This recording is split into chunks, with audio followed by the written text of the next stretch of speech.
అందరికీ నమస్కారం. శ్రీధర్ రాజు యూట్యూబ్ ఛానల్కి స్వాగతం.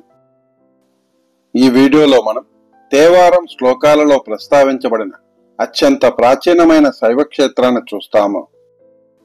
6వ శతాబ్దం నుండి 11వ శతాబ్దాల మధ్య కాలంలో తమిళనాడుకు చెందిన వివిధ కవులచే శివుణ్ణి శృతిస్తూ రచించిన శ్లోకాలతో 12 భాగాలుగా సంకలనం చేసిన గ్రంథాన్ని తిరుమురై అంటారు. ఈ తిరుమురై గ్రంథములోని మొదటి 7 భాగాలను తేవారం అంటారు. ఈ తేవారంలోని శ్లోకాలను తిరు జ్ఞాన సంబంధర నాయనారు, అప్పర్ నాయనారు మరియు సుందరమూర్తి నాయనారు రచించగా వాటిని సేకరించి తేవారముగా నంబియార్ నంబి క్రోడీకరించారు. ఈ శ్లోకాలలో ప్రస్తావించబడిన 276 శివక్షేత్రాలని పాడలపెట్ర స్థలాలంటారు.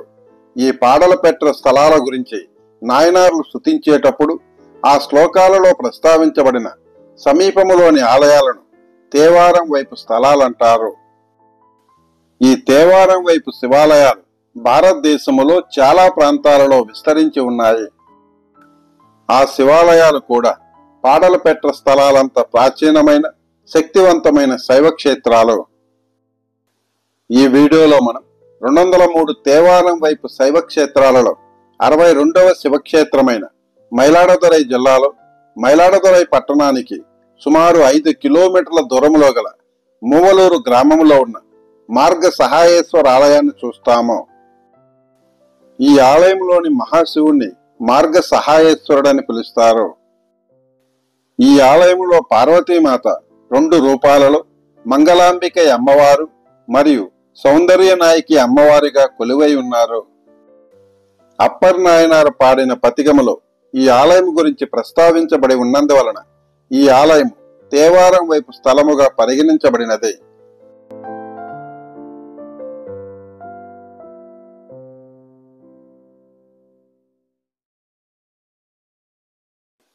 ఈ ఆలయం మైలాడదురైలో సప్తస్థాన ఉత్సవంలో పాల్గొనే ఆలయాలలో ఒకటిగా పరిగణించబడుతున్నది. అదే విధముగా ఈ ఆలయం మైలాడదురై చుట్టూ ఉన్న పంచ దక్షిణామూర్తి స్థలాలలో ఒకటిగా గుర్తింపు పొందినది.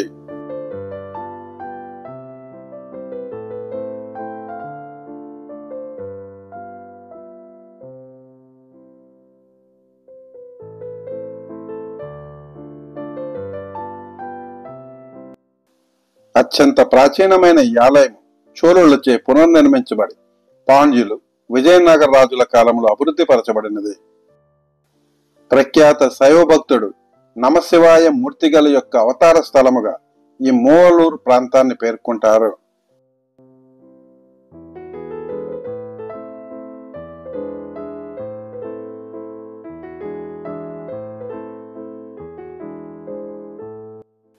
ఈ ఆలయ స్థల పురాణం గురించి హిందూ పురాణాల్లో పేర్కొనబడి ఉన్నది.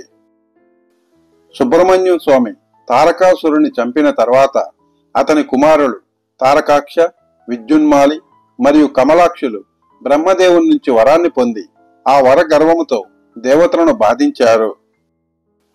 ఆ ముగ్గురు రాక్షసులు నిర్మించుకున్న దుర్భేద్యమైన కోటలను ఒకే బాణముతో ఏకకాలంలో ధ్వంసం చేసి వారిని హతమార్చమని దేవతలు శివుడిని వేడుకున్నారు. శివ పరమాత్ముడు అంగీకరించడముతో భూమాత రథముగా, సూర్యచంద్రులు రథచక్రాలుగా, బ్రహ్మ రథాన్ని తోలే రథచోదకుడుగా, మేరు పర్వతము విల్లుగా, వాసుకి సర్పం ఆ విల్లుకి తీగగా, మహావిష్ణువు బాణంగా, అగ్ని బాణము యొక్క కొనగా, వాయుదేవుడు బాణం వెనుక భాగములో ఈకలుగా మారారు.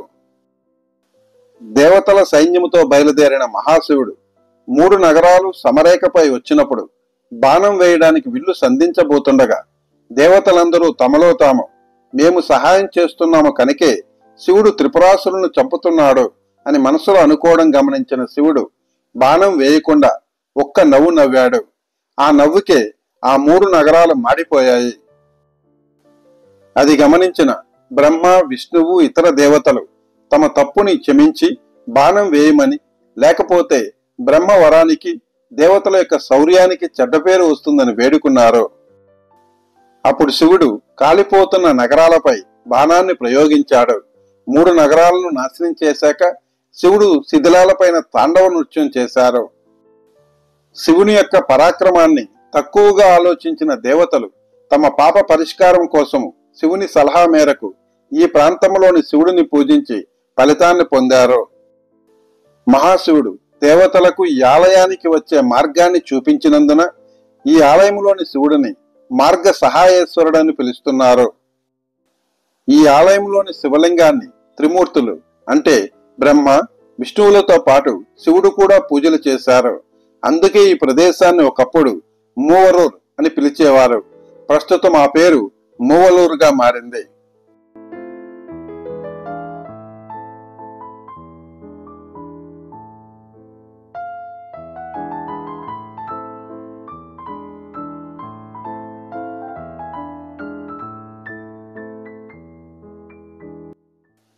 ఈ ఆలయంలోని మహామండపము గబ్బిలము నుదిటిల అంటే ఒవ్వెల్ నేతి మండపం ఆకారంలో ఉంటుంది.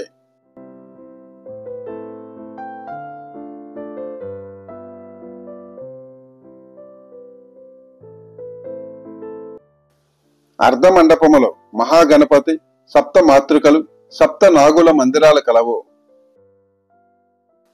గర్భగుడి ప్రాకారము చుట్టూ నర్తన వినాయకుడు, దక్షిణామూర్తి, లింగోద్భవమూర్తి, దుర్గామాత, బ్రహ్మ యొక్క విగ్రహాలు కలవు.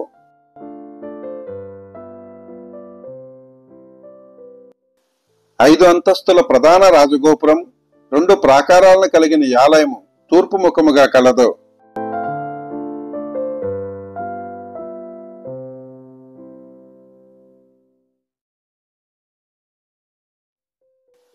ఈ ఆలయ పవిత్ర కోనేరును చంద్ర పుష్కరిణి అంటారు. ఈ ఆలయ స్థల వృక్షము పున్నై వృక్షము.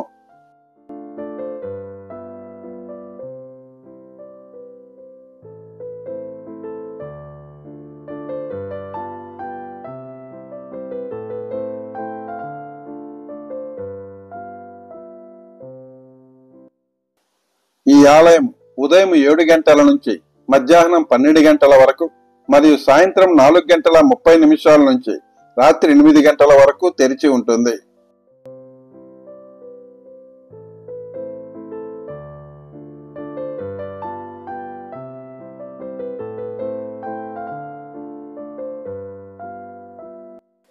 ఈ ఆలయం మైలాడదురై బస్టాండ్ నుంచి సుమారు 5 కిలోమీటర్ల దూరంలో కలదు.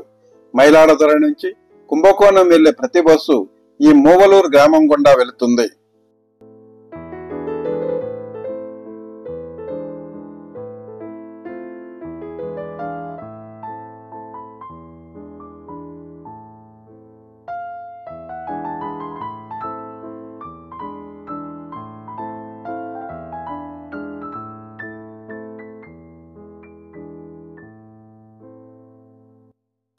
అత్యంత ప్రాచీనమైన ప్రసిద్ధి చెందిన మైలాడదురై పట్టణ సమీపంలోని మూవలూరు గ్రామములో గల మార్గ సహాయేశ్వర ఆలయాన్ని ప్రత్యక్షంగా దర్శించి ఆ ఆలయ విశేషాలను మీకు అందించడము దైవ కార్యముగా భావిస్తూ మీ